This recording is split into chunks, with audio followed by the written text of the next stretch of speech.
Bismillahirrahmanirrahim. My name is Dr. Abdul Wahab. Today, the topic of our class is clinical classification of dental caries. कि dental caries को हम clinically किस तरह classify करते हैं। कल हमने पढ़ा था प्रीवियस लेक्चर में कि जेवी ब्लैक क्लासिफिकेशन वो होता है अकॉर्डिंग टू द टूथ के कौन सी केरीज कौन से टूथ पे किस साइड में लगी। तो जेवी ब्लैक की क्लासिफिकेशन हमने कल उसमें डिटेल से मैंने बताया था। आज हम पढ़ेंगे कि clinical classification of dental caries कि क्लिनिकली जब पेशेंट आते हैं हम किस तरह उसको क्लासीफाई करते हैं केरीज को, इसके बारे में हम पढ़ेंगे। ये टॉपिक है dental fourth semester dental technology की student paper A paper B के लिए है। अच्छा, हम पढ़ते हैं clinical classification of dental caries. जब भी हम डेंटल केरीज को पढ़ते हैं तो हम पढ़ेंगे उसके अकॉर्डिंग टू द लोकेशन कि वो किस जगह पे केरीज लोकेट है और कौन सा टूथ इन्वॉल्व है या टूथ की कौन सी साइड इन्वॉल्व है। तो उसको जब हम क्लासीफाई करते हैं तो इसको हम कहते हैं कि according to the classification according to the location and individual tooth. तो उसमें सबसे पहले आते हैं पिट एंड फिशर केरीज। ये वो केरीज होती है जो हमारे पास प्रेजेंट होती है पोस्टीरियर टीथ के पिट एंड फिशर्स एरिया पे। जैसे कि नेक्स्ट पिक्चर में मैं फिर दिखाऊंगा आप लोगों को कि ये पिट एंड फिशर केरीज है। फिर उसके बाद सेकंड नंबर पे आती है स्मूथ केरीज। फिर थर्ड नंबर पे आती है रूट और सिनाइल केरीज। ये वो केरीज होती है जो कि प्रेजेंट होती है रूट में, जो हमें नज़र नहीं आती। हमें किस तरह पता चलेगा कि रूट केरीज है? ऑन एक्सरे या फिर जो ओपीजी होता है उस पे हमें पता चलता है। फिर उसके बाद ये देखिए पिक्चर में आप, तो यहाँ पे ये जो केरियस लीजन लगा है ऊपर, ये देखो पिट एंड फिशर एरिया है, उसमें जो ये वाली केरीज लगी है that is pit and fissure caries.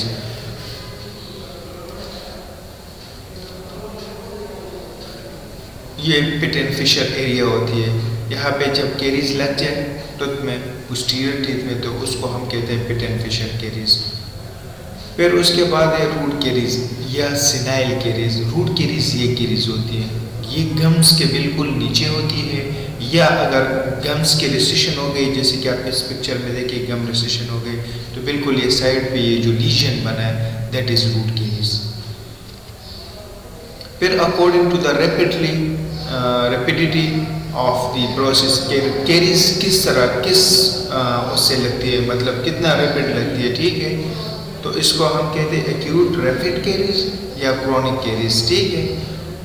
उसमें दो ही आते हैं, एक्यूट रैपिड केरीज या क्रोनिक केरीज। जैसा कि आप एक्यूट केरीज में देखें ये प्राइमरी डेंटिशन में होती है, रैपिड केरीज भी इसको कहते हैं। मोस्टली बॉटल फीडिंग की वजह से ये जो बच्चा होता है वो रात को जब फीड करता है तो उसके मुंह में कुछ पार्ट्स ऑफ मिल्क रह जाता है, तो उसकी वजह से केरीज काज होते हैं। फिर क्रोनिक केरीज है। फिर उसके बाद है फर्दर क्लासिफिकेशन में according to whether the lesion is a new or attacking previously intake.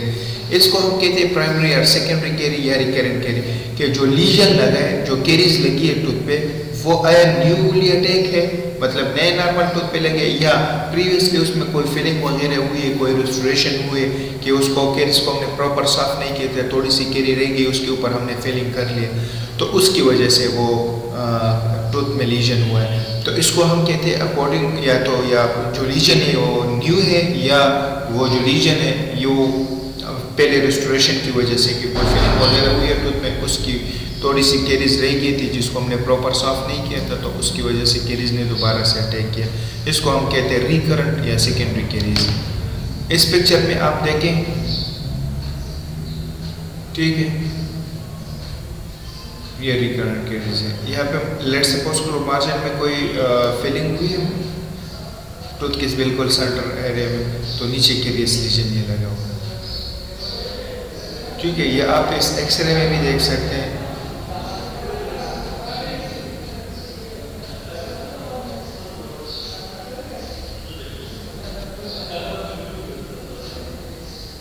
ये सेकेंडरी केरीज है। लेट्स सपोज करो ये अगर फिलिंग हुई है, कोई कैविटी बनी है, तो साथ में केरीज लीजन लगा हुआ। फिर उसके बाद आते हैं फर्दर क्लासिफिकेशन में according to the pathway of dental caries, की केरीज जो है वो फॉरवर्ड केरीज है या बैकवर्ड केरीज है, ठीक है। फिर अकॉर्डिंग टू द नंबर या according to the site involve कि कौन सी सरफेस कौन सा साइट उसका इन्वॉल्व है, तो उसमें एक आती है सिंपल केरीज, एक होती है कंपाउंड केरीज और एक होती है कम्प्लेक्स केरीज। सिंपल केरीज ये वाली होती है, ठीक है, ये केरीज लीजिए नाम देके। फिर उसके बाद कंपाउंड में मीन के एक साइड भी इन्वॉल्व है दूसरा भी इन्वॉल्व है। फिर कम्प्लेक्स मतलब ये साइड भी इन्वॉल्व है ये भी इन्वॉल्व है और ये भी इन्वॉल्व है, मतलब मल्टीपल जो सरफेसेस है वो इन्वॉल्व है, उसको हम कम्प्लेक्स कहते हैं। एक को हम कहते हैं जब एक सरफेस इन्वॉल्व हो सिंपल, फिर एक से ज़्यादा को कंपाउंड, फिर उससे ज़्यादा मतलब पॉली सरफेसेस इन्वॉल्व की वजह से उसको हम कॉम्प्लेक्स कहते हैं। फिर उसके बाद आते हैं residual caries, occult caries and arrested caries. Residual ये केरीज होती है, चेक करें।